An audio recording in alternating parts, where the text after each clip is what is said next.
Hola, buenos días queridos alumnos, el sol brilla hoy después de unos días grises. Empezamos una nueva semana de cuarentena, no sé qué número de semana es y prácticamente yo creo que no lo quiero saber.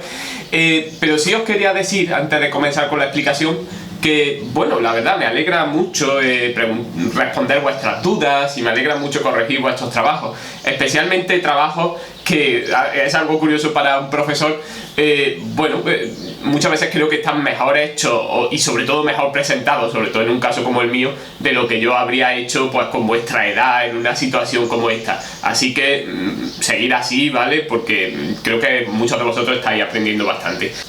La clase de hoy sigue con el tema de la literatura renacentista, sigue con el gran Garcilaso, al que, bueno, desgraciadamente tampoco le podremos dedicar muchas más clases, aunque algunas más sí habrá, sobre todo sobre la égloga tercera y otra sobre el poema de hoy, que estará dividido en dos partes.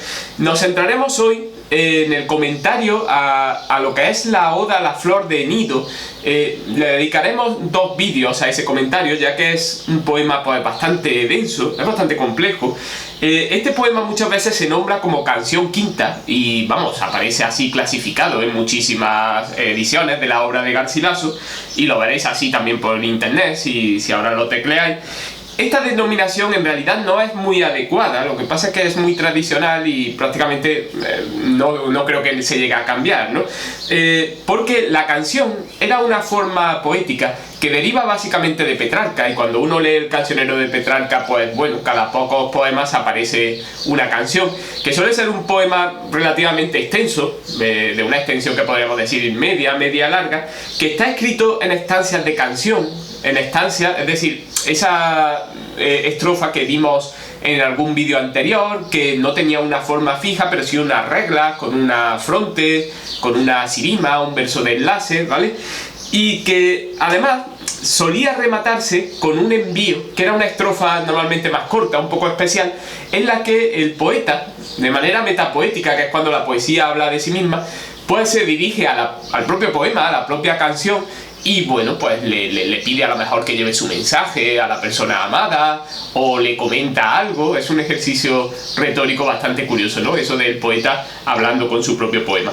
Pues bien, el poema que nosotros vamos a ver ahora no tiene mucho que ver con eso, ¿vale? La denominación de Oda a la Flor de Nido, que veremos, por cierto, que esa flor de nido no es otra cosa que una mujer hermosa, por eso le llama Flor, de una localidad italiana llamada Nido. Pues la denominación de Oda le va mucho mejor, ya que la Oda suele ser un poema pues también de mediana extensión, la mayoría de las veces, con un tono elevado, con un tono solemne y un tono que podríamos decir laudatorio, es decir, de elogio, ya sea a una persona, ya sea a una ciudad, ya sea a un elemento de la naturaleza, y por ejemplo una oda al sol en la literatura española. En este caso la alabanza sería a la mujer que hemos nombrado antes, es decir, a esa flor de nido, una alabanza a su belleza, aunque veremos que el poema pues también se queja de su aspereza, de su mal carácter o de lo mal que trata a sus pretendientes, ¿no? Bien, la experiencia me dice que este poema es especialmente difícil al principio para los alumnos, es de los que más le cuesta entender, del gran Garcilaso, ya que quizás es además uno de los que tiene un estilo más avanzado, y quiero que entendáis aquí la palabra avanzado en el sentido de que se parece más a lo que va a ser la escritura de la generación posterior, o de las dos generaciones posteriores del siglo XVI. Porque tiene un lenguaje que es más artificioso, es más elaborado, se distancia más del lenguaje normal de todos los días, y hombre, claro, algunos de vosotros podréis decir, bueno, lo que hemos visto hasta ahora tampoco era el lenguaje de todos los días, que yo entiendo. Hombre, pero tenéis que entender que siempre la poesía es diferente al lenguaje cotidiano, además nos separan varios siglos, pero notaréis en este poema que la separación es todavía mayor, ¿vale? Es un lenguaje más artificioso que se aproxima a algo que normalmente se suele denominar manierismo, que es una etapa intermedia entre el Renacimiento y el Barroco, entre el siglo XVI y el siglo XVII, y luego veremos algunos ejemplos incluso de pintura o escultura, ¿vale? De las 22 estrofas de 5 versos cada una, es decir, 100 de versos que tiene el poema, en realidad hoy solo nos vamos a centrar en las 6 primeras, es decir, en 30 versos, que además constituyen una sola frase. O sea que ya por ahí ya empezamos como con el más difícil todavía. Es decir, Garcilaso está intentando hacer algo especial, porque una frase que se extiende por 30 versos, bien, no voy a ser tan sádico y tan cruel de mandaros un análisis sintáctico de esa frase, ¿vale? Pues sería muy interesante por otro lado. Pero, oye, quizás vaya a entender un poco las ventajas que tiene entender algo de sintaxis, o saber algo de sintaxis, porque nos va a ayudar mucho, digamos, estructurar esta frase a través de la sintaxis, ¿vale? Vamos a leer las 6 estrofas, dice así. Si de mi baja lira tanto pudiese el son que en un momento aplacase la ira del animoso viento y la furia del mar y el movimiento, y en ásperas montañas con el suave canto enterneciese las fieras alimañas, los árboles moviese y al son confusamente los trujiese, no pienses que cantado sería de mí, hermosa flor de nido, el fiero Marte airado, a muerte convertido, de polvo y sangre y de sudor teñido, ni aquellos capitanes en las sublimes ruedas colocados, por quien los alemanes el fiero cuello atados y los franceses van domesticados. Mas solamente aquella fuerza de tu beldad sería cantada, y alguna vez con ella también sería notada el aspereza de que estás armada, y cómo por ti sola y por tu gran valor y hermosura, convertido en viola, llora su desventura, el miserable amante en tu figura. Vaya, menuda frase, ¿verdad?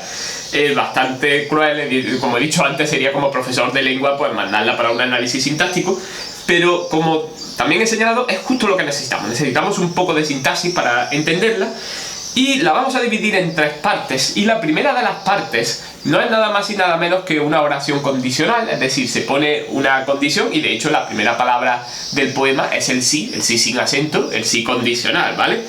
Todo empieza con esa condicional, si de mi baja lira tanto pudiese el son, es decir, si mi lira, que en un ejercicio de modestia, probablemente falsa modestia, no creo que Garcilaso fuera tan desconocedor de su propio talento, si mi lira humilde, ¿vale? Es decir, mi capacidad de escribir poesía, mi talento, fuera capaz de hacer los milagros que hacía Orfeo cuando cogía su lira, ¿vale? ¿Y qué milagros hacía Orfeo? Pues por ejemplo alterar la naturaleza, es decir, fuera capaz de aplacar el viento, de aplacar el mar, también las fieras del campo, ¿vale? Las alimañas, como dice él, e incluso que haga bailar a los árboles, haga moverse a los árboles al son de la canción, ¿vale? Esa es la condición, y como habéis visto dura las 2 primeras estrofas. Si las volvéis a mirar, podéis distinguir fácilmente esas partes que he dicho, la parte del viento, la parte del mar, la de los animales, alimañas, dice él, y la de los árboles, ¿vale? Después de la condición, continúa la frase, pero no aclarando qué es lo que va a ocurrir si se cumple esa condición, sino lo que no ocurriría, ¿vale? Es decir, es como si dijéramos, si pasa esto, no lo aprovecharía para tal cosa, sino para otra, que es lo que va a venir luego después. Bueno, ¿y qué es lo que no haría Garcilaso si tuviera el don, el poder, el talento y la lira de Orfeo? Pues lo que no haría es cantar al fiero Marte. Otra referencia mitológica, igual que lo de Orfeo. Recordad que esto es muy propio del Renacimiento, ¿vale? El gusto por lo clásico, por lo greco-romano, por la mitología. Es decir, no usaría mi talento poético para hablar de la guerra, Marte es el dios de la guerra, o como dice en la 4ª estrofa, ni cómo hemos derrotado a los franceses o a los alemanes, y aquí fijaos en la arrogancia de Garcilaso también como soldado español de la época, ya que disfruta viendo a los alemanes atados del cuello y a los franceses domesticados, ¿no? Porque es una palabra tremendamente insultante, ¿no? Para referirse al enemigo derrotado, ¿vale? Y hay que llegar a la 5ª estrofa para por fin llegar a la parte principal de la oración. Y recordemos, vamos, hacemos como un poco recopilación, es decir, si tuviera el poder de Orfeo, no lo usaría para hablar de guerra, sino para hablar de la fuerza de tu beldad, es decir, de la fuerza de tu belleza, ¿vale? Ya desde antes ha habido una referencia a la mujer, ha llegado a decir hermosa flor de nido. Recordad que Nido era una localidad italiana y esa hermosa flor de nido es la mujer a la que se dirige el poema. Y junto a su belleza dice que también haría notar su aspereza, es decir, lo dura que es, su mal carácter, cómo rechaza a sus pretendientes, ¿vale?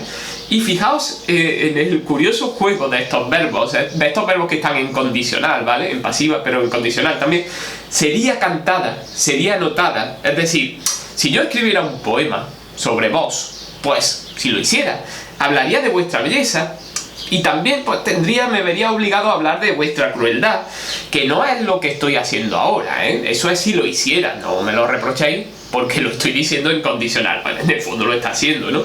Y en la sexta estrofa añade que también hablaría de ese amante cautivo, tristemente enamorado de ella, que de tanto llorar se ha convertido en viola, y la viola es un instrumento muy adecuado, por ejemplo, para expresar tristeza, ya que tiene cierto parecido con la voz humana. De hecho, es uno de los que más se aproximan a la voz humana, parece que canta, ¿vale? Y además, incluso, hombre, ya afinando mucho, en este caso, la viola está hecha de madera, y él se ha convertido en madera, ese amante cautivo, lo cual nos recuerda un poco a la fábula de Apolo y Dafne, solo que en este caso parece ser el Apolo el que se ha convertido en madera, ¿no? O en árbol. Pero es que además del contenido, nos puede llamar la atención la métrica. Esta estrofa es la que vimos en un vídeo anterior con el nombre de Lira, y el poema precisamente comienza diciendo si de mi baja lira.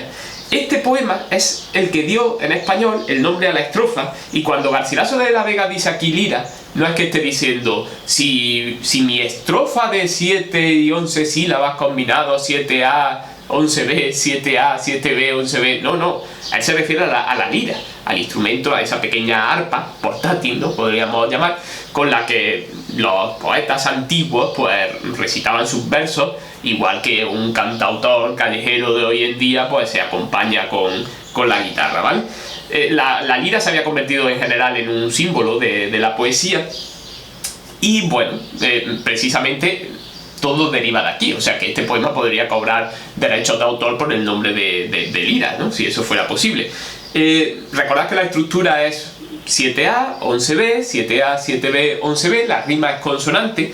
Es una estrofa que es difícil, es sinuosa por sus cambios de versos largos y cortos. No es fácil de completar porque tiene bastantes rimas consonantes concentradas en muy poco espacio, pero eso al mismo tiempo pues la hace muy sonora y la hace muy expresiva, ¿vale?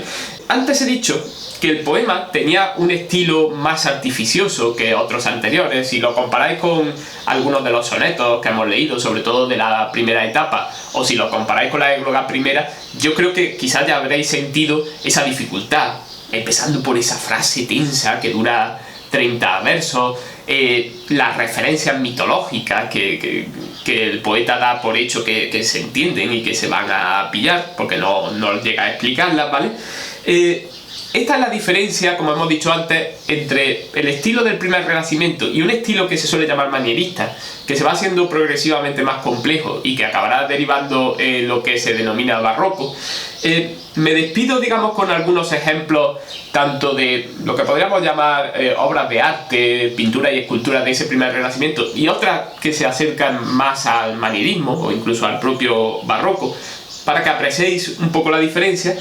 Y en fin, me despido hasta el próximo vídeo, que estará dedicado precisamente a la segunda parte de este poema, a analizarlo ya hasta el final, y sobre todo ahí veréis el juego curioso de que el poeta en realidad él dice que no habla de sí mismo, sino que escribe por un amigo, y lo que le dice a esa flor de nido es: por favor, hazle caso a mi amigo, que es que el pobre no quiere salir los sábados por la noche, no responde a las llamadas, está hecho polvo. Andadle un poquito de caso, a ver si lo recuperamos, ¿no?